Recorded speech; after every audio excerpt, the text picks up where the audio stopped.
On est au milieu du paragraphe Yudalet, on va peut-être même terminer.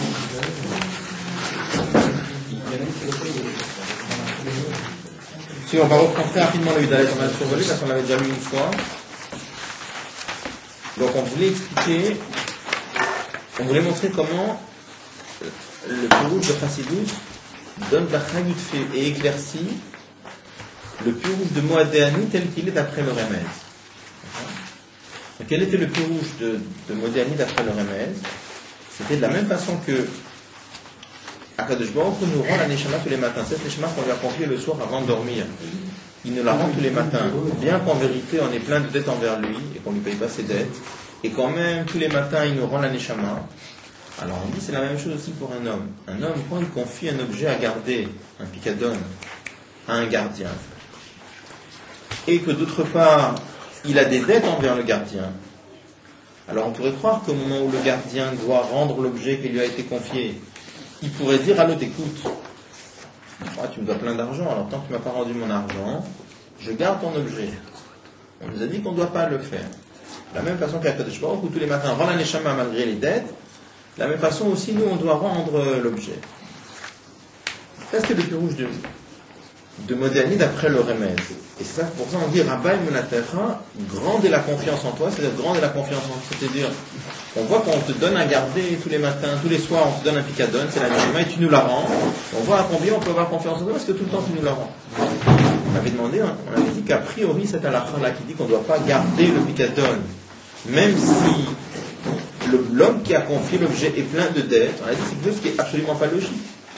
Pourquoi c'est pas logique? Parce que on a vu d'autres halakhot dans lesquels un homme peut tout à fait récupérer son argent de par ailleurs si l'autre ne veut pas rembourser et que là il a une occasion de se faire payer. Pourquoi? Parce qu'il a l'argent de l'autre qui est arrivé chez lui. Pourquoi est-ce qu'il ne pourrait pas garder l'objet? On a dit qu'il n'y a aucune raison logique a priori. D'après le bureau de Chassidut, ça va être compréhensible. On va le lire très rapidement. Alors je relis le Yudalet rapidement. Yudalet. C'est pas Yudalef, mais c'est paragraphe Yudalet. T'as pas un seul problème? J'ai tout donné. Est-ce que c'est pas un Hadith sur la Acha Yudva Varash Chassidut Machnich Sabechelek Adrouch Bemodéani. La vitalité et l'éclaircissement que Chassidut fait rentrer dans le Pirouche de Moadéani d'après le Dorush.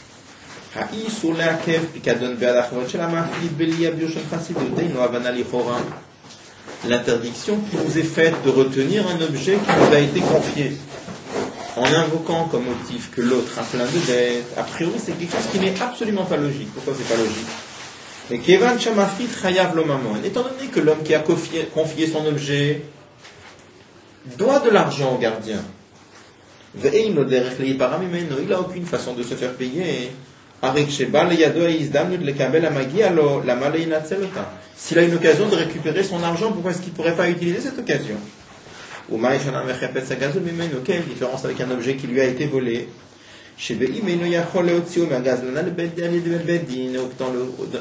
Auquel cas la halakha nous dit que si tu n'arrives pas à récupérer l'objet du voleur par le Beddin,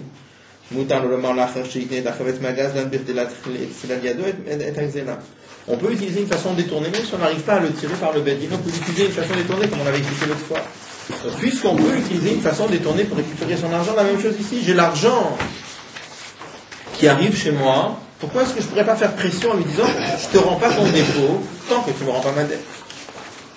Ou pas, Torah Chassidut me va et la Chassidut vient nous expliquer chez Kol mitzvot, gam mitzvot, chez Yeshalem Tam, que toutes les mitzvot, y compris les mitzvot qui ont une raison logique, Ikaram ou Ratzonal Yamshel Malameatam, l'essentiel de la mitzvah, c'est la volonté divine qui transcende la logique. C'est-à-dire, même quand une mitzvah elle a une raison, le fait qu'elle a une raison, c'est quelque chose qui est en plus, c'est pas ça l'essence de la mitzvah. L'essence de la mitzvah, c'est le Ratzonal, c'est la volonté de Dieu qui transcende la logique.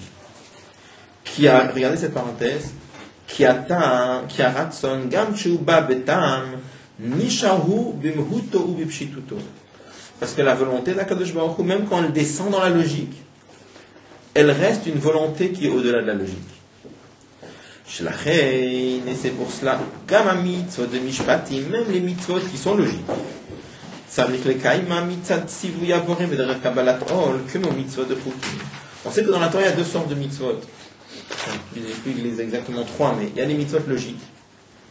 C'est-à-dire que c'est logique, au point que même si on ne nous les avait pas donnés, l'intelligence humaine aurait compris qu'il faut les respecter, comme par exemple ne pas tuer, ne pas voler, respecter ses parents. Tout être humain équilibré comprend qu'il ne faut pas tuer, qu'il faut respecter les biens des autres, qu'il faut honorer ses parents, etc. Après, il y a des méthodes qui ne sont pas logiques. La vache rousse, châtenay, il n'y a pas de raison logique. Alors, en vérité, c'est marqué en Chassidut que souvent les gens se souhaitent d'accomplir les mitzvot logiques avec le même enthousiasme, les mitzvot pas logiques, les chukim, avec le même enthousiasme qu'ils accomplissent les mishpatim. Pourquoi? Une mitzvah qu'on comprend bien, c'est facile de la faire avec enthousiasme. Une mitzvah dans laquelle on ne comprend rien, c'est plus difficile. Donc habituellement, les gens se souhaitent d'accomplir les mitzvot pas logiques, les chukim, comme les mishpatim. Alors lui, précédemment, dit dans les Mamarim juste le contraire. Il dit on doit se souhaiter d'accomplir les mishpatim comme des chukim. Ça veut dire quoi, accomplir les mishpatim comme des chukim? Ça veut dire même les mitzvot que tu comprends. Pourquoi tu dois les accomplir, pas parce que tu les comprends. Tu dois les accomplir parce que Akadosh Baruch Hu le demande. Pourquoi? On avait dit parce que même une mitzvah, lorsqu'elle est logique, fondamentalement elle n'est pas logique. C'est quoi fondamentalement elle n'est pas logique? Parce que même une mitzvah logique, fondamentalement, qu'est-ce que c'est?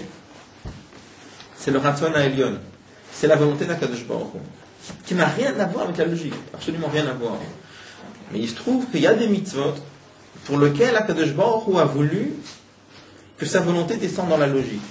Mais même là, en vérité, je vais donner un exemple. Même les mitzvot logiques, elles sont logiques jusqu'à un certain point. On avait parlé de ça déjà. Vous prenez les mitzvot de ne pas tuer, c'est logique jusqu'à une certaine limite. Prenez justement toutes ces questions dont on parle maintenant, justement l'euthanasie par exemple. Quand quelqu'un souffre et qu'il est en fin de vie, on pourrait trouver que c'est pas finalement tout à fait illogique de lui abréger ses souffrances. C'est vrai que la mitzvah globalement elle est logique, respecter la vie, mais avec des limites. D'accord. Donc là ça va être la différence. Est-ce que quelqu'un accomplit la mitzvah parce que lui il la comprend, ou est-ce que quelqu'un accomplit la mitzvah parce que c'est une mitzvah d'Akadosh Baruch Hu? Ça va être justement la différence. C'est dans les zones limites, et tout est comme ça. Toutes les mitzvot logiques, elles sont logiques jusqu'à une certaine limite. Il y a certaines zones limites où c'est plus si logique que ça.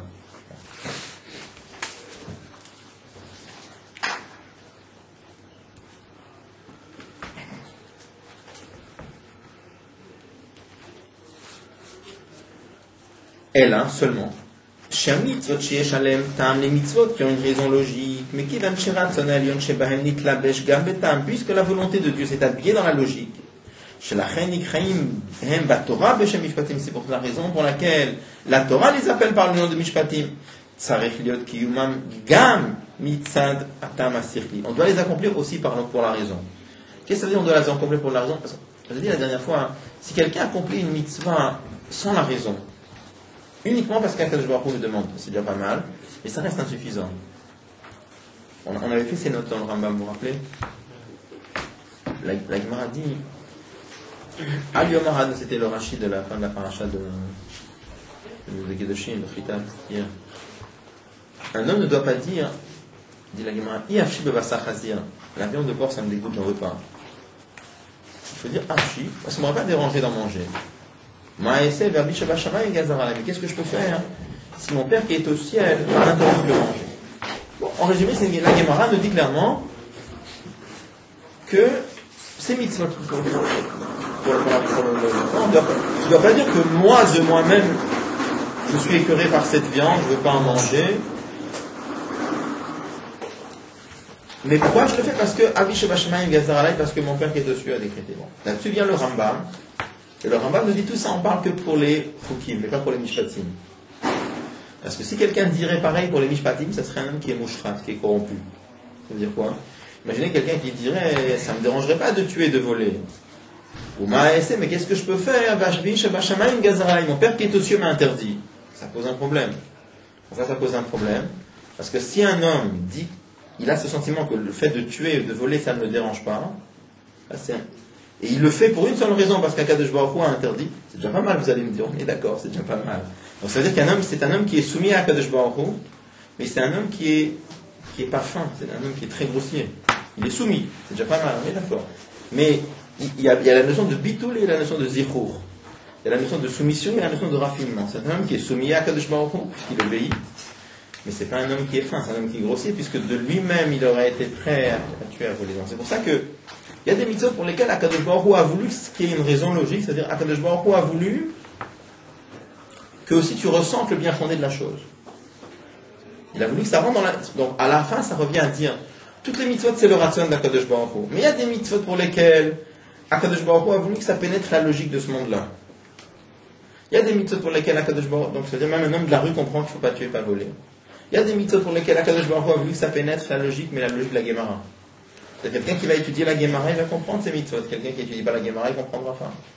Il y a des mitzvot qui ont pénétré la logique de la Kabbalah. Quelqu'un qui étudie la Kabbalah, il va comprendre la raison de ces mitzvot. Mais à la fin, toutes ces mitzvot, c'était quoi? C'est le ratson d'Akadosh Baruch Hu. Et ça, je vous l'avais dit aussi. Si Akadosh Baruch Hu avait voulu, il aurait pu faire les choses à l'envers. Le fait qu'on ressente que c'est moche de tuer, de voler, c'est parce qu'Akadosh Baruch Hu a créé comme ça. Si Akadosh Baruch Hu avait voulu, il aurait pu faire un monde dans lequel on ressent que tuer et voler, c'est super. Et on aurait vraiment ressenti que c'est super. Il trouve qu'il a fait comme ça, d'accord? Donc à la fin, ne pas tuer, ne pas voler, ça reste comme des roukim. C'est logique. Pourquoi c'est logique? Parce que Dieu a fait que ce soit logique. C'est Dieu qui a créé le sechel de Olamazé, et il a fait que de par le sechel de Olamazé, on comprend que c'est logique. Mais pourquoi le sechel de Olamazé est comme ça? Parce que Dieu l'a fait comme ça. Donc à la fin, c'est parce que c'est le Ratson Ha'elyon. Si le Ratson Ha'elyon avait été autrement, ça aurait été autrement dans la logique de Olamazé aussi. Alors, au Mekeven Shekola Mitzvot, je vais vite parce qu'on l'a déjà fait, sur ça.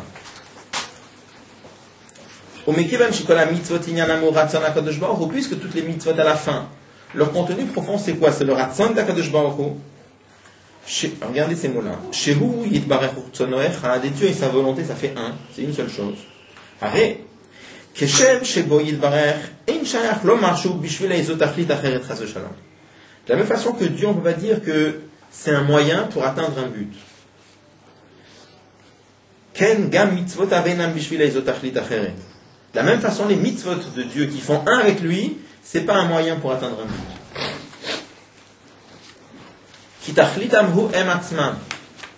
Le but, c'est eux-mêmes. J'ai donné cet exemple plusieurs fois, qu'il y a une différence entre une volonté profonde et une volonté superficielle. On explique en résulte une volonté superficielle, c'est quand on veut la chose pour autre chose. Et une volonté profonde, c'est quand on veut la chose pour elle-même. Je reprends toujours le même exemple, parce que c'est l'exemple qui est écrit. Est-ce qu'un homme veut aller à son travail tous les matins? Oui, parce que s'il ne voulait pas y aller, il n'irait pas. Maintenant, pourquoi il veut travailler? Il veut travailler pour travailler? En général, non. Il veut travailler pour gagner de l'argent. Et pourquoi il veut gagner de l'argent? Pour gagner de l'argent, non. Il veut travailler de l'argent pour acheter de quoi seulement manger, lui, sa femme, ses enfants. Et pourquoi il veut manger, lui, sa femme, ses enfants? Pour manger aussi, non. Pourquoi il veut manger? Pour vivre. Et pourquoi il veut vivre? Pour travailler. Donc là, pour un être humain normal, pourquoi il veut vivre? Pas parce qu'il veut vivre, c'est comme ça, c'est le ratsonat limite, c'est la volonté profonde. Et chez un juif, pourquoi il veut vivre? Pour servir à Kadosh Baruch Hu. Et pourquoi tu veux servir à Kadosh Baruch Hu? Ça s'arrête là. Parce qu'il veut servir à Kadosh Baruch Hu, point. Donc à chaque fois que je veux une chose pour une autre, c'est un ratson chitzoni. C'est une volonté superficielle. Bon.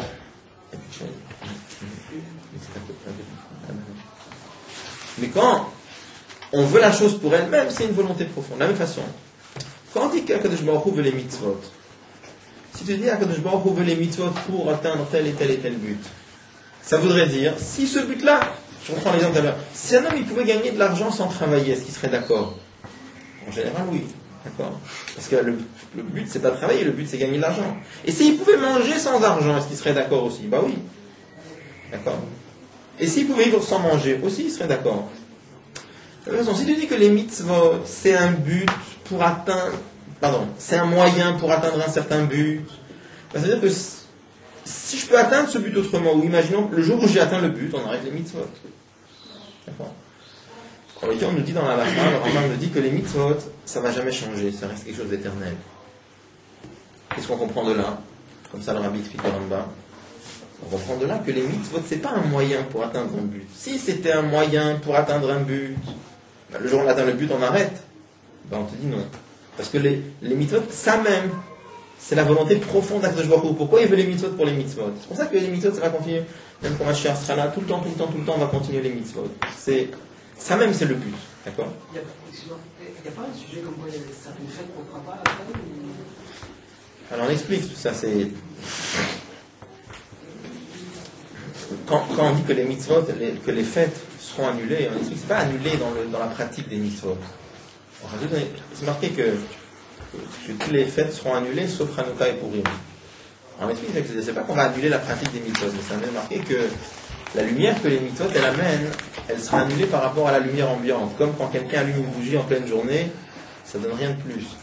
Ça, on parle de la lumière, mais le fait que une mitzvah elle amène une lumière, c'est un détail, enfin c'est un détail important de la mitzvah, mais c'est pas ça la mitzvah c'est le Ratzon HaKadosh Baruch Hu. Amener des lumières c'est un autre problème. Alors on dit que la lumière de la mitzvah elle sera annulée dans la lumière de Mashiach globalement. On va continuer à faire le seder. Mais les méthodes on va continuer, on va continuer à les faire. Il y a une seule, il y a toute une sikha du Rabbi là-dessus, peut-être un jour on la fera, il y a une Gemara qui dit le contraire. Il y a une Gemara qui dit mitzvot betelot l'atid lavo. Que les mitzvot vont s'annuler après la. Alors si tu marques le quête, c'est quand l'atid lavo? Et d'après la majorité des commentaires, on comprend que c'est après la résurrection des morts. À la fin, le Rabbi explique, mais c'est une contradiction. C'est pas une contradiction avec Chassid, c'est une contradiction avec le Rambam. Parce que le Rambam dit que la Torah azot lote mochlefet. Un des 13 articles de foi, c'est-à-dire la croyance fondamentale du judaïsme, le Rambam dit c'est croire que les mitzvot ne vont jamais changer. D'accord? Bon. Si tu me dis qu'un jour ça s'arrête, je ne connais pas un changement plus grand que ça. S'arrêter, c'est le changement le plus radical qui puisse arriver. Tu me dis, pendant tant et tant d'années, on doit faire les mitzvot, et il y a un jour, on n'a plus besoin de les faire. Donc, j'avais toujours la question, comment ça marche? Cette Gemara, c'est une Gemara dans Masechet Nida, avec le Rambam, qui dit que à mitzvah azot, le etem mochlefet, que les mitzvot, ça ne va jamais changer. Je sais qu'il y a eu une sikha entière du Rabbi sur cette question-là. C'était un très grand, très yishmak. Donc à la fin, la sikha est très longue, mais la nekuda que le Rabbi explique, c'est la chose suivante. Le Rabbi explique, qu'est-ce que ça veut dire mitzvah? Mitzvah, ça veut dire un ordre. Ça veut dire un ordre. Un ordre, ça veut dire qu'il y a un metzavé et il y a un metsouvé. Il y a un donneur d'ordre et il y a un receveur d'ordre. Il faut être deux. Il y a celui qui donne l'ordre, il y a celui qui reçoit l'ordre. C'est comme ça. Aujourd'hui, nous c'est une chose, Akadosh Baruch Hu c'est une autre. La Atid Lavo, on va faire un avec Akadosh Baruch Hu. Donc puisqu'on va faire un avec Akadosh Baruch Hu, les mitzvot on va continuer à les faire. Ça ne bouge pas du tout. A Torah, Azot, le Etem, Mochlefet. Mais cet aspect mitzvah, c'est-à-dire le fait que c'est un commandement, ça va s'annuler. Mais la pratique des mitzvot, ça va rester, on va avec toute filie, on va tout faire la même chose. Qu'est-ce que ça va être alors? Ça ne peut pas être une mitzvah, qu'est-ce que ça va être? L'acte sera là et ça va rester éternellement. Bon, la série elle est très longue, mais ça je dis c'est juste la Nekuda pour passer la Gemara. Tu l'as fait naturellement, parce que c'est une mitzvah. Et la Tidao, tu l'as fait, tu dois la faire. Parce que tu viens avec. Ça c'est fait.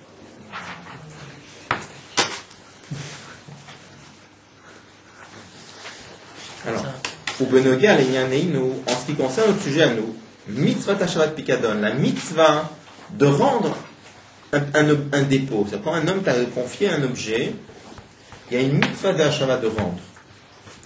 Matarata mitzvah inarak bishvil tovat amafkit sheyur zarlo mamono bishlemut. Si j'apprends sans chassidut, je comprends comme ça. Qu'est-ce que c'est que cette mitzvah? C'est une obligation mammonique, c'est-à-dire de financière. L'autre m'a confié une certaine valeur, je dois lui rendre la valeur qu'il m'a donnée. Maintenant, si de par ailleurs, lui, il doit des dettes envers moi, qu'est-ce qu'on fait? On fait le bilan. Le passif et l'actif, on regarde combien lui doit, on regarde combien moi je lui dois, et puis je vais lui rendre en fonction d'eux. Donc là, j'ai la question. Dans ce cas-là, si lui m'a confié un objet, et de l'autre part, il me donne l'argent qu'il ne veut pas me donner, je dois pouvoir garder son objet. Ça, c'est si tu dis que la mitzvah de Hashava, le but de la mitzvah de rendre, c'est rendre pour rétablir la justice. Là, on est d'accord, si je veux rétablir la justice, dans ce cas-là, je garde.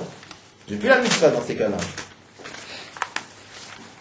Mais justement, d'après Chassidut, on comprend bien maintenant. Parce que la mitzvah de Hashava, c'est pas juste une mitzvah financière qui a pour but de rétablir l'équilibre financier.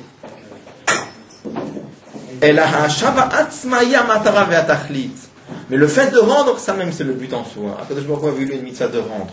Donc tu rends l'objet même si lui il te doit de l'argent. C'est la raison pour laquelle, même quand le mafkid, c'est-à-dire celui qui a confié l'objet, doit de l'argent au gardien, et il lui paye pas sa dette, il ne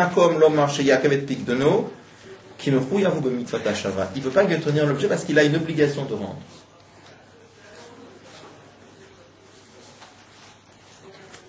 Il dit pour arriver à sentir parfaitement ce yann-là, c'est avec le dévoilement d'Yechida de la Neshama. Pourquoi? Et comme ça. Parce que tant que chez un juif brille uniquement le niveau de Nefesh, Ruach, Neshama. Mais qui va puisque leur attachement à Dieu est d'une certaine forme,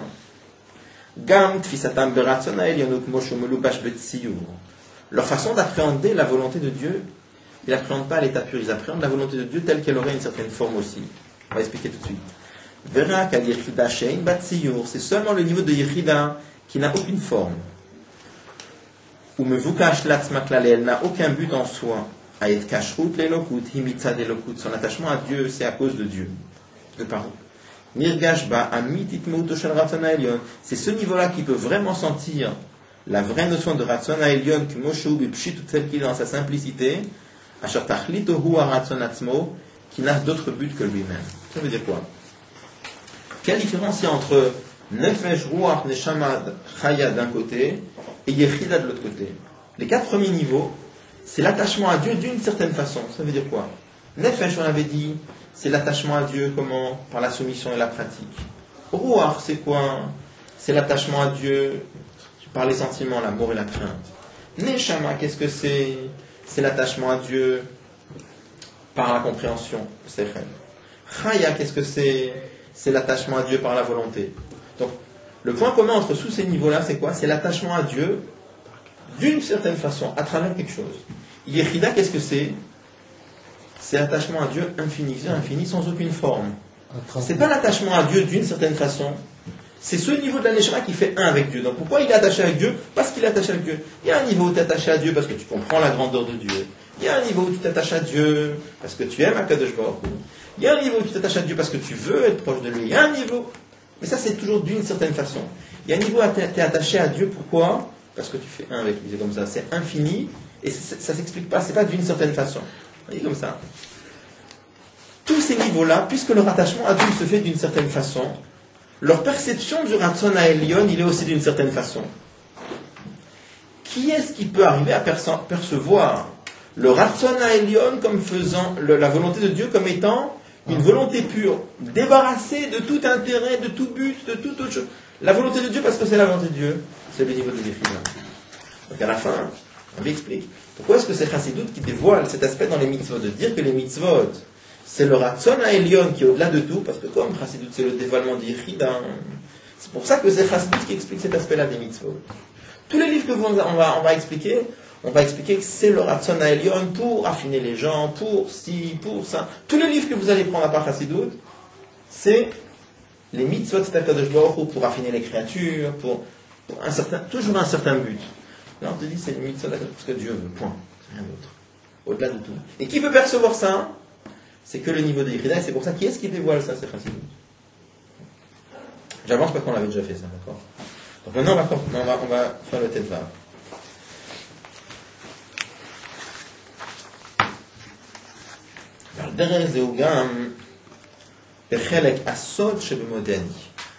Il en va de même pour l'explication de Modéani telle que c'est d'après le Sod. Qu'est-ce qu'on avait dit? On a vu qu'il y avait l'explication de Modéani d'après le Pshat, le sens simple, d'après le Remez, d'après le Drouche, d'après le Sod, et après il y avait le Pirouche de Chassidut. Et on avait vu comment Chassidut donne de la clarté, donne de la flamme, de la chaleur dans chacune des 4 explications. Donc là, celle qu'on vient de terminer maintenant, on a vu la flamme que Chassidut fait rentrer et la clarté que Chassidut fait rentrer dans le Remez. Le Remez de Modéani, c'était de dire, de la même façon que Dieu nous rend la Neshama malgré les dettes qu'on a, nous aussi on doit rendre les dépôts qui nous sont confiés malgré les dettes qu'il a. Verset dépend de quoi c'est un verset. La zone rouge qu'on a vu là. Je suis d'être embrouillé. Enfin, Non, mais On arrive au c'est sol. possible. Là, on arrive au sol, mais là-bas, c'est quoi? Attends. des fois c'est drôle, des fois c'est Hermès. C'est de rouge, pardon, excusez-moi. C'est de rouge, exact. Des fois, la première explication c'est la deuxième c'est la troisième. Le Dans le relais, modernisme, des fois, ce que de rouge, c'est Hermès. Et des fois, ce qui est Hermès, c'est drôle. En tout cas, là, c'est de rouge. Là, c'est. Pardon. Donc, on l'avait dit, comment Chassidut fait rentrer de la clarté là-dedans? On avait dit, cette explication, elle n'est pas très logique, a priori. Pourquoi ne pas garder l'argent de l'autre, sinon tu te dois de l'argent? Alors, on vient d'expliquer. On a expliqué comment, en montrant que la dimension fondamentale des mitzvot, c'est pas l'explication qu'il peut y avoir dedans, c'est le ratson à Elion. D'accord? Donc, à ce moment-là, l'explication devient beaucoup plus claire. Et c'est pas simplement que l'explication devient beaucoup plus claire, ça fait rentrer une grande chaleur dans l'explication aussi. Parce qu'on t'explique pourquoi tu ne dois pas garder l'argent d'un juif quand il gagne la mitzvah. Parce que quand il y a une mitzvah qui transcende complètement l'équilibre financier, et c'est le ratson à Elion. Ça, tu dois rendre. Et ça vient du niveau de Yechida. Donc maintenant, on va voir comment Chassidut fait vivre l'explication d'après le Sod. הפירוש שבקבלה שבמלך חי וקיים הוא ספירת המלכות כמו שמיוחדת עם ספירת היסוד. On avait dit avant que c'est l'explication de Kabbalah sur Modéani. On avait dit Melech, c'est le niveau de royauté. C'est le dernier attribut de Dieu qu'on appelle la royauté. Chai vekayam, on avait dit que c'est le niveau de Yesod. Melech, c'est la royauté. Chai vekayam, c'est la royauté, c'est la 10e séphira. Le 10e attribut. Chai vekayam, Chai, on a dit que c'est le niveau de Yesod. Donc, qu'est-ce qu'on est en train de nous dire, d'après la Kabbalah, que lorsque Akadosh Baruch Hu nous rend la Neshama tous les matins, d'où vient ce retour de la Neshama, de la royauté telle qu'elle est unifiée avec la Sphira de Yesod.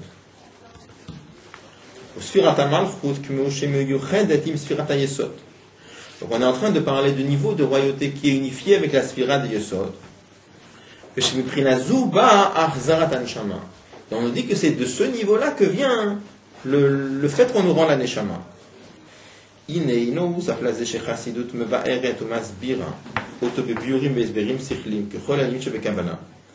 plus du fait que Chassidut explique les notions avec des explications al-pi sechel, c'est des explications avec des explications rationnelles. Comme toutes les notions qu'il y a dans la Kabbalah, qu'est-ce qui les explique de façon intellectuelle? C'est Chassidut. Canal, sauf Siman Aleph, comme on les avait dit au paragraphe 1. Il est autre, mais plus que cela encore. Shalidé Abiur Shel Chassidut, Nirgash Tochno Apnimi, Shel Apirouche, avec l'explication de Chassidut, on ressent le contenu profond de l'explication. Et l'idée vit de façon différente. Qu'est-ce que cela veut dire d'après Chassidut? Qu'est-ce que c'est que la spira de royauté? C'est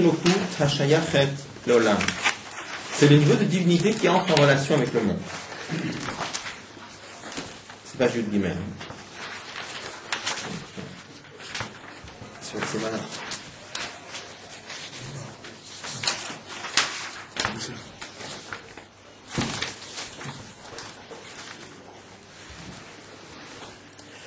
ולכן נמשכות ממנה ושייכים בה גדרי המקום והזמן. Puisque cette sphira, cet attribut de Dieu, c'est ce niveau de Dieu qui entre en relation avec le monde, c'est pour ça que d'elle provient des notions comme le temps et l'espace. C'est pour ça qu'on dit par exemple Hachem Melech, Hachem Malach, Hachem Yimloch.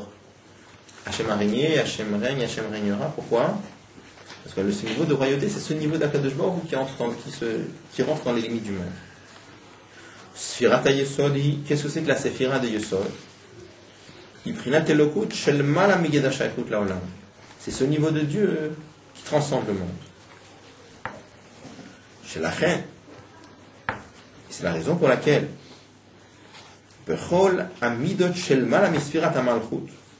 dans tous les attributs de Dieu qui sont au-delà de la royauté, en shayach bahem gidre hamakom v'azman. Il n'y a pas là-bas, toute la notion de temps et d'espace n'existe pas par rapport à ces niveaux-là. Donc, où est-ce qu'on peut parler de temps et d'espace? C'est que par rapport à ce niveau d'Akadosh Baruch Hu qui se contracte, qui s'habille dans les limites du monde.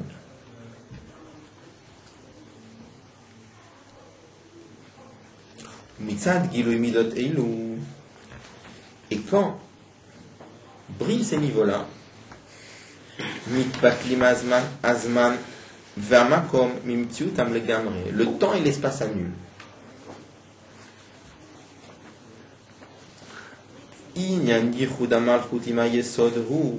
Que signifie maintenant que la sphira de Malchut s'unifie avec la sphira de Yesod? Ça veut dire Gilui Orensof Shel Malame Olamot Miprinat Elokut Amikla Veshet Bolamot, que va briller ce niveau de Dieu qui transcende le monde. Il va se mettre à briller dans ce niveau de Dieu qui s'abaisse dans le monde. C'est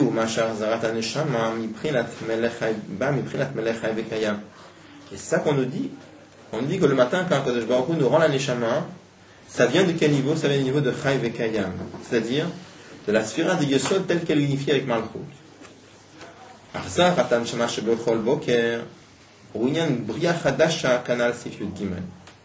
On avait dit quand Kadosh Baruch Hu nous rend la Neshama tous les matins, on avait expliqué longuement que c'était la notion de Bria Chadasha, que tous les matins on a une créature nouvelle.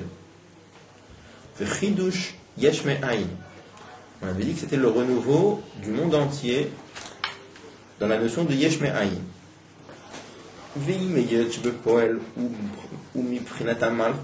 Et bien que cela vienne du niveau de la royauté,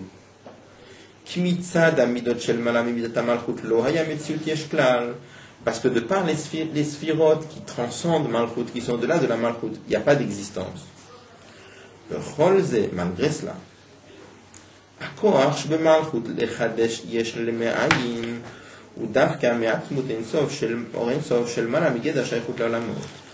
force qu'il y a dans la royauté de pouvoir créer ex nihilo, ça vient de ce niveau de Dieu qui transcende le monde. Et c'est pour ça qu'il transcende les notions de Aïn et de Yesh.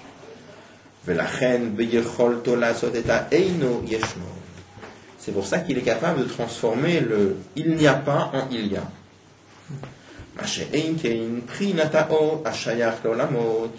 Par contre, ce niveau de Dieu qui s'habille dans le monde, ce niveau de Dieu qui entre dans les limites du monde, alors pour lui, ça c'est une limite. Ce qui est Aïn, c'est Aïn, et ce qui est Yesh, c'est Yesh.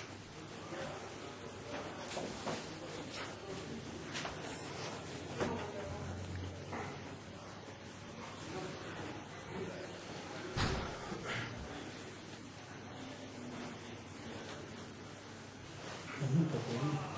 Comment? Je dis pour nous, pas pour lui. Oui, toujours. Ça, c'est l'explication racidique, c'est l'explication de la Kabbalah, du chat de la Kabbalah. Ça, c'est l'explication que Chassidut fait rentrer dans la Kabbalah. D'accord. Kabbalah ne parle pas de ça. Kabbalah dit ça c'est la sphira de Malchut, ça c'est la sphira de Yesod. De quel niveau ça vient? De la sphira de Yesod telle qu'elle est unifiée avec Malchut. Parce que ça, déjà dire que c'est la sphira de Yesod telle qu'elle est unifiée avec Malchut, c'est complètement incompréhensible si on ne sait pas ce que c'est que Yesod, Malchut, qu'est-ce que c'est que le Yichud entre les deux. Enfin, je veux dire, c'est extrêmement sec. Oui. Mais même quand quelqu'un, par exemple, il peut savoir ce que c'est que Yesod et ce que c'est Malchut, il peut le comprendre de façon rudimentaire. Le Chassidut explique les notions beaucoup plus clairement. Le Kabbalah rentre dans les détails quand même. Comment? Le Kabbalah rentre dans les détails quand même. Oui, voilà, c'est ça que je veux dire. Oui, mais c'est des explications qui sont aussi à un niveau kabbalistique. Il explique par exemple pourquoi quand il y a une foule entre le sol et la foule, nous dehors, un sol, chez le mal, la mode, à ce moment-là, intervient ce niveau. Se fait. Il parle d'un niveau que c'est un nous dehors, un sol, chez le mal, la mode. Oui. Et pourquoi C'est Yesod. C'est Yesod. Yesod, c'est Oren Sof chez Malam Olamot. C'est Yesod particulièrement ou c'est n'importe quelle sphira? N'importe quelle sphira qu'il y a au-delà de Malchut, en particulier Yesod. Mais on avait l'impression que c'était l'injonction des deux qui intervenir ce port au-dessus de. Non, donc là il dit que là il dit comme ça que là j'ai lu, j'ai traduit, mais maintenant on va expliquer. Il y a plusieurs. C'est qu'il y avait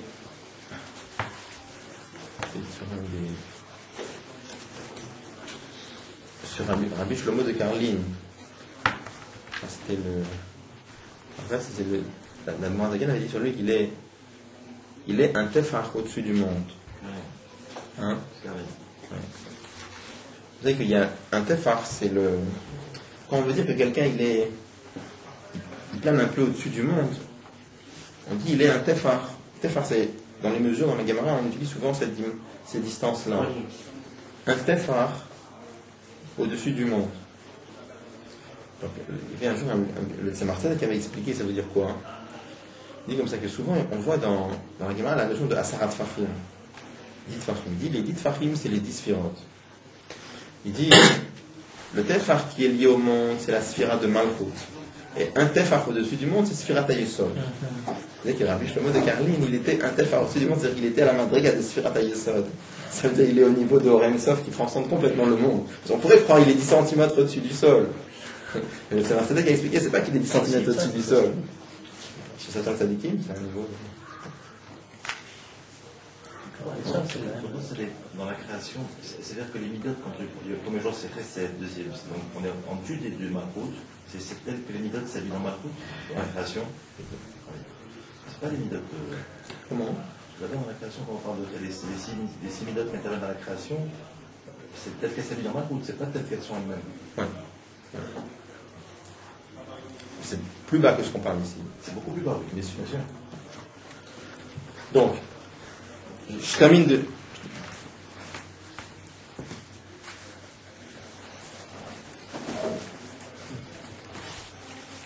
On dit comme ça. On avait expliqué déjà avant que qu'est-ce qui se passe le matin au réveil. Il se passe une notion très particulière. On dit qu'on devient Bria Chadasha, une nouvelle créature. Et on avait dit que c'est pour ça que c'est marqué en Chassidut que le matin, lorsque le jour se lève, on voit le monde nouveau. D'où vient cette sensation de voir les choses nouvelles? On a dit parce que c'est une expression dans les limites du monde du Chidush Yesh Me'ayin. Ça voulait dire quoi? On avait dit en vérité, le Chidush Yesh Me'ayin, il est chaque seconde. C'est-à-dire chaque seconde, Akadosh Baruch Hu renouvelle le monde ex nihilo. Chaque seconde, Akadosh Baruch Hu renouvelle le monde ex nihilo. Pourquoi je dis spécialement le matin? On avait dit, mais quand même si c'est vrai que c'est chaque seconde, c'est vrai chaque seconde du niveau d'Akadosh Baruch Hu, où est-ce que la chose s'exprime dans le monde et s'exprime le matin? On avait dit qu'il y a plusieurs choses comme ça, qui, à un certain niveau, d'une vision d'Akadosh Baruch Hu sont d'une certaine façon, et quand ça s'exprime dans le monde, ça s'exprime avec une certaine limite. Par exemple, on avait donné l'exemple de la lumière, pour rappeler. On avait dit que la lumière, par exemple, c'est marqué que la lumière c'est quelque chose c'est une notion de Ein-Sof, c'est une notion d'infini. On dit, mais quand même, on voit que la lumière, c'est pas vraiment infini. Pourquoi c'est pas vraiment infini? Parce que pour aller de là à là, elle passe par là, elle passe par là, donc elle met un certain temps. Ça va très très vite. Et si c'était complètement infini, ça mettrait 0 temps, ça mettrait rien du tout. Or, on voit que la lumière, ça met quand même un petit peu de temps. Pourquoi tu dis que c'est complètement infini? Alors on a dit parce que c'est la notion d'infini telle qu'elle s'exprime dans les choses du monde. Comme dans ce monde-là, tout est limité. Alors l'infini, quand il s'exprime dans un langage de fini, ça reste quand même fini. Mais quand même, tu vois que la vitesse, elle est tellement exceptionnelle que tu sens que c'est quelque chose de spécial. D'accord? Bon. C'est comme on avait dit le miracle habillé dans la nature. Le miracle habillé dans la nature, prenez l'histoire de Purim. Si quelqu'un veut ne pas voir, il peut trouver que finalement c'est des coïncidences, il y a eu un coup de chance là, mais il n'y a pas eu de choses transcendantes, il n'y a pas eu une mer rouge qui s'est ouverte, il n'y a pas eu des choses surnaturelles. Et vraiment il y a un coup de chance là, il y a un coup de chance là, il y a un coup de chance. Ce qui fait qu'on sent que c'est la main d'Akadosh Baruch Hu derrière, d'accord? Mais en vérité, c'est la main d'Akadosh Baruch Hu qui s'est exprimée comment? Dans un langage du monde, à travers des notions du monde. Donc la même chose aussi pour la lumière, quelqu'un peut dire, mais il n'y a pas du tout, la lumière c'est pas une expression de l'infini, la lumière, c'est comme toutes les créatures, chacun a sa vitesse, elle a la sienne. Après, tu es libre d'accepter, de ne pas accepter, mais c'est une façon de voir. La façon nous donne une paire de lunettes différentes, comment regarder le monde. De la même façon de voir le miracle habillé dans la nature, de la même façon de voir qu'est-ce que c'est que la lumière, et de la même façon on nous dit qu'est-ce que c'est le lever du jour, qu'est-ce que c'est le matin, qu'est-ce que c'est le réveil. Tu veux le réveil, c'est très simple, c'est le matin où tu ouvres les yeux, tu commences à bâiller, c'est tout, point. Chassidut dit non. Tu sais qu'est-ce que c'est le réveil le matin? C'est une expression dans les limites du monde du Chidush Yesh Me'ayin de toute la création. C'est une autre façon de regarder le réveil. C'est une autre paire de lunettes complètement. Comment? Pour ça on avait expliqué, pourquoi c'était lié. Ça c'était le bio dans le remède. pour expliquer comment c'était le Tret Ametim. Là, on nous dit maintenant que ce niveau-là, d'où ça vient de Chai Vekayam. Ça veut dire quoi, Chai Vekayam? C'est Sfirat HaMalchut telle qu'elle est unifiée avec Sfirat HaYesod. Ça veut dire quoi? Ce niveau de Dieu qui s'habille dans le monde, tel qu'il est unifié avec ce niveau de Dieu qui transcende le monde. Parce que ce niveau de Dieu qui s'habille dans le monde, puisqu'il s'habille dans le monde, c'est lui qui crée le monde, on est d'accord. Mais d'un autre côté, puisqu'il s'habille dans le monde, alors quelque part, il est limité par la notion de Yesh Me'ayin. Pour lui, Yesh c'est Yesh et Ayin c'est Ayin. Quel est le niveau de Dieu qui peut passer de Yesh à Ayin et de Ayin à Yesh? C'est ce niveau de Dieu qui transcende le monde. Parce que pour lui, il n'y a pas de Ayin et il n'y a pas de Yesh. Puisqu'il n'y a pas de Ayin, il n'y a pas de Yesh, passer de l'un à l'autre, de l'autre à l'un, ça ne pose pas de problème. Donc à la fin, même si parce qu'on explique qui est-ce qui crée le monde, c'est Shem Elohim. On dit Shem Elohim tout seul, il peut créer le monde qu'en ayant la force de Shem Havayé, si on peut dire. À la fin, tout est un, on est d'accord. Mais même au niveau dévoilé, le Shem Elohim, c'est ce niveau d'Akadosh Baruch Hu, la sphira de Malchut, comment elle peut créer le monde que si elle est liée avec les sphirotes du dessus, avec le niveau de Rensov qui transcende le monde. Parce que sinon, ça ne pourrait pas créer. Donc, ça c'est ce qu'on nous dit. On nous dit que ce Chidouche, Yesh Me'ayin, de où ça vient? Ça vient pas de Melech tout seul, ça vient de Melech Chai Vekayam. Malchut, pas tout seul, pas Malchut tout seul. Malchut tel qu'il est unifié avec la sphira de Yesod. Et après on dit, qui est-ce qui peut arriver à sentir ça? Ça c'est la madriga de Yechida qui peut arriver à sentir ça. Et ça c'est le lien avec Modéani qui est le dévoilement de Yechida. Et c'est pour ça que c'est Chassidut qui dévoile ça, parce que c'est Chassidut qui dévoile le niveau de Yechida. Ce qu'on va dire maintenant. Karazou, il y a ce sentiment-là, cette perception des choses. Baladam Prinat Yechida Shebo. Ça vient du niveau de Yechida. Ushne Yanim basé étant cela, même il y a deux niveaux. Il y a 2 points. Akar Abeat Mutoren Sofef Shari Rak Miprinat Zu Shel Neshama Miuchedet Batmuto Yitbarer. La conscience de ce niveau de Dieu qui transcende le monde, ça vient de ce niveau de Neshama qu'on appelle Yechida. She'en Dalet Aprinot Nefesh Ruach Neshama Chaya. Shaychut Ami Leprinat Elokut Shebolamot. Par contre, les 4 niveaux de Neshama, Nefesh, Ruach, Neshama, Chaya, puisqu'ils s'attachent avec Dieu d'une certaine façon, donc c'est obligatoirement ce niveau de Dieu qui est lié à la façon. Quand tu dis que tu t'attaches à Dieu par l'amour de Dieu, donc de quoi tu parles? Ce niveau de Dieu qui est aimable, donc obligatoirement Dieu qui est sur une certaine limite. Obligatoirement ce niveau de Dieu.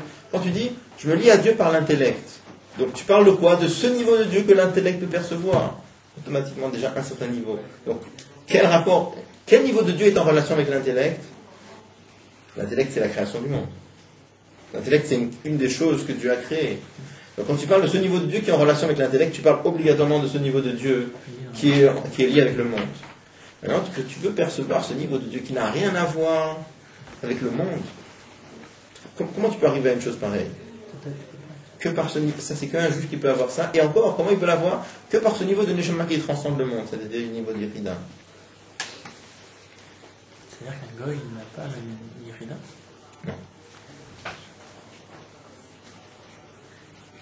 C'est pas qu'il n'a pas que Yechida, il n'a pas Nefesh Ruach Neshama, il a que la Neshama humaine, c'est tout. Deuxième point, même arriver à sentir vraiment la notion de Yesh Me'ayin, pas simplement comprendre que le monde est créé ex nihilo, mais arriver à reconnaître qu'en vérité, il n'y a aucune possibilité d'existence pour le monde. Et que toute la raison pourquoi il existe, c'est seulement parce que Dieu le recrée chaque seconde. Et c'est ça qui nous oblige à dire que ce chidouche vient de l'essence de Dieu. Ça c'est quelque chose qui vient du niveau de Yechida, comme on l'avait déjà dit avant. C'est-à-dire, qui est-ce qui peut vraiment sentir la notion de Yesh Me'ayin? C'est que le niveau de Yechida. C'est-à-dire quoi? Tous les autres niveaux de Neshama, comme c'est un niveau de Neshama qui est lié au monde, on avait dit, c'est l'attachement à Dieu d'une certaine façon, Alors, là-bas, on avait dit que c'est Olamot que Pshitut Veilokut Veitrachut. Que le monde, ça reste quelque chose d'évident, et Akadosh Baruch Hu est comme un chidouche. Par contre, pour qui le monde est quelque chose, un chidouche. Chidouche, c'est quelque chose d'étonnant. Et l'évidence, c'est Akadosh Baruch Hu, c'est par rapport au niveau de Yechida. Ça veut dire quoi? On a déjà vu plusieurs fois que, en Chassidut, on explique que ce monde-là, on dit que Dieu a créé le monde Yesh mais Ayin. C'est pas juste que hier le monde n'était pas là. Quand je dis hier, ça veut dire il y a 5768 ans, le monde n'était pas là et qu'après le monde il a existé. C'est pas juste avant non et maintenant oui, c'est plus que ça. C'est que avant le monde était quelque chose d'impossible. Le monde profondément est un événement impossible. Et c'est pas c'est pas que c'est quelque chose d'impossible maintenant que Dieu l'a créé, c'est devenu possible. C'est toujours impossible. Et quand on dit que c'est impossible, dans les impossibilités, il y a plusieurs madrigots d'impossibilité. C'est les madrigots d'impossibilité. Imaginez par exemple que quelqu'un vous raconte que il a vu tout d'un coup, je sais pas moi, un chameau qui s'envole. Qu'est-ce que vous allez dire? Il arrête de fumer. Il est fatigué. Oui, il est fatigué, il a mal vu, vous n'allez pas le croire. Pourquoi? Parce que vous n'allez pas le croire. Pourquoi vous n'allez pas le croire? Parce que vous savez qu'un chameau, ça vole pas. C'est trop fort pour lui. Bon. Mais à combien c'est vraiment impossible? Vous avez vu, c'est impossible parce que le chameau, il n'a pas des ailes pour voler. Bon. C'est une certaine impossibilité, mais c'est une impossibilité relative parce que peut-être qu'un jour on pourrait faire pousser des ailes à un chameau. À combien c'est impossible? Ça veut dire que c'est peu importe, je ne rentre pas. Oui, non, ce que je veux montrer. Non, ce que je veux. Oui, non, peu importe. Non, ce que je veux montrer, c'est que, ok, c'est impossible. Pour Dieu, c'est pas impossible, c'est pour nous plutôt. C'est pas impossible. Oui, non, on est d'accord, je suis d'accord. Mais je veux dire, il y a plusieurs styles d'impossibilité. Après, imaginez des impossibilités. On a déjà vu, par exemple, Pila de Coupa de Marta.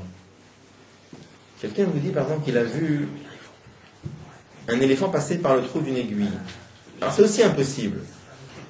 Parce qu'on ne sait pas augmenter le trou de l'aiguille, on ne sait pas. Mais imaginez quelqu'un vous dise plus que ça, qu'il a vu un éléphant passer par le trou d'une aiguille sans que l'aiguille augmente de diamètre et sans que l'éléphant ne rapetisse. Oui, c'est vraiment... Ça, c'est une impossibilité plus grave. D'accord? C'est des degrés d'impossibilité. Après, il y a des impossibilités, c'est pas que c'est impossible. Ça, c'est impossible. Mais ça a un sens. Ça a un sens. C'est pas possible. Techniquement. C'est pas simple que c'est impossible techniquement, c'est impossible intellectuellement, mais ça a un sens. Après, quelqu'un, il vous dit qu'il a vu rien. Alors là, c'est pas simple que c'est impossible techniquement, ça n'a pas de sens. Alors, en fait, on explique que l'existence de l'amazé, c'est un niveau d'impossibilité plus fort que ça encore. Ça, c'est pas simple que c'est impossible. Ça n'a pas de sens. Un monde comme ça n'a pas de sens. Et quand même, Akadosh Baruch Hu le fait exister.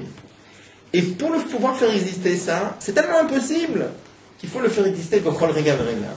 On a un peu cette idée quand on regarde un peu le système solaire, on étudie comme ça brièvement les planètes qui sont un peu autour, on a vu Saturne, Mars et tout ça, on voit à peu près, on se renseigne un peu ce qu'ils ont pu découvrir.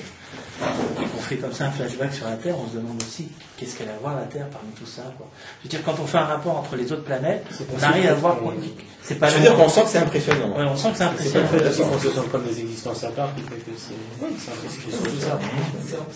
Donc en fait, les autres mondes, les mondes supérieurs, ils ont une existence qui est plus logique que la nôtre. Et plus que vous, parce qu'ils sentent qu'ils ont des yeux. Si Dieu l'avait voulu, il aurait pu faire en sorte que ça devienne possible, justement.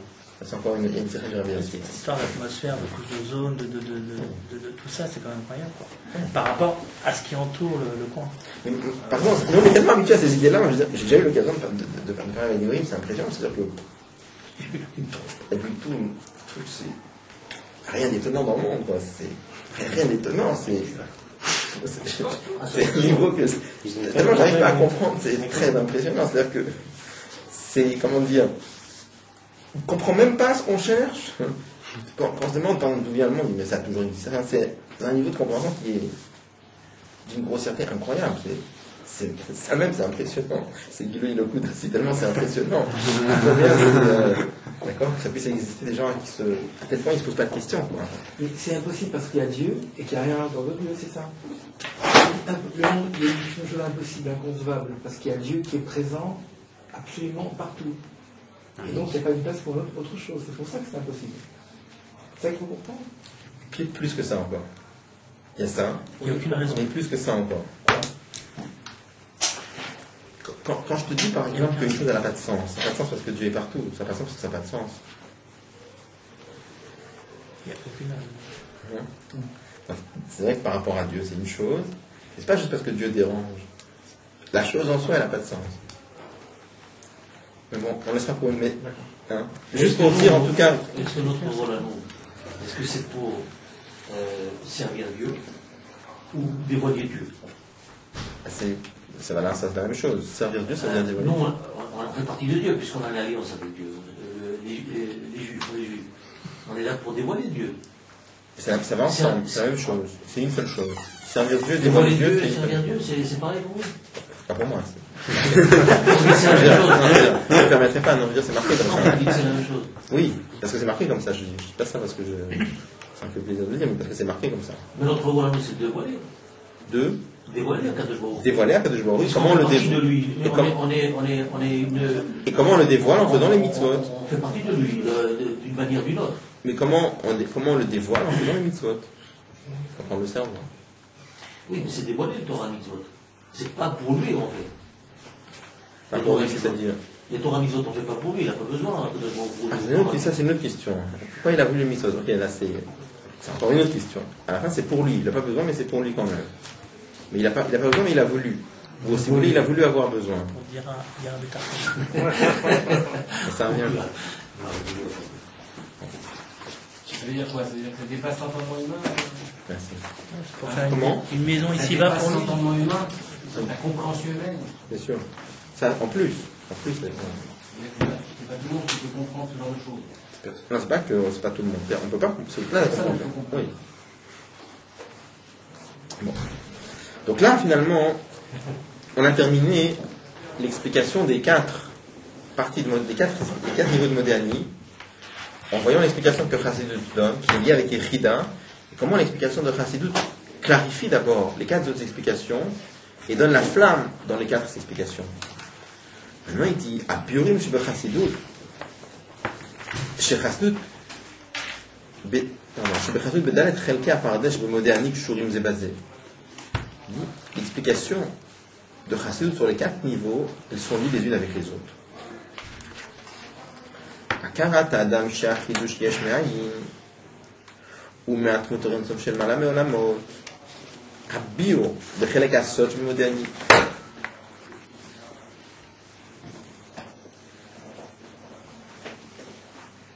Il y a des notes qu'on n'a pas faites en bas. Et ça va nous rentrer dans un... On n'a pas fini du tout, c'est-à-dire qu'il y a encore beaucoup de... Il y a encore des choses surprenantes dans la Sikha. C'est un.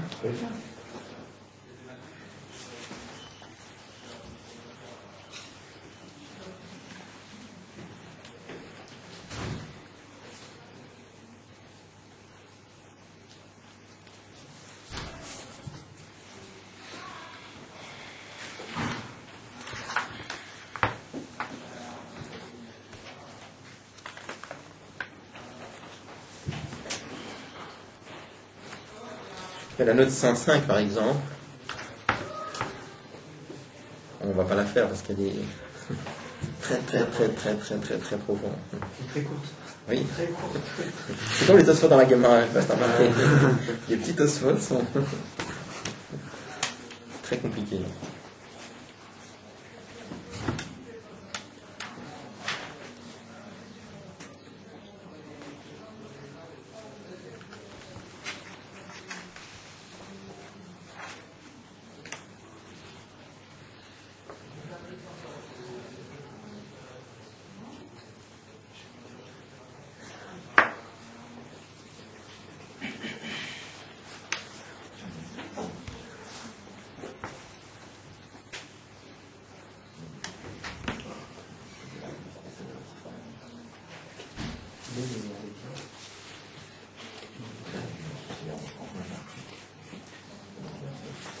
La 106, on pourra la faire, il faudra faire la 107 tout simplement, mais pour faire la 106, il faudra en avance dans le texte.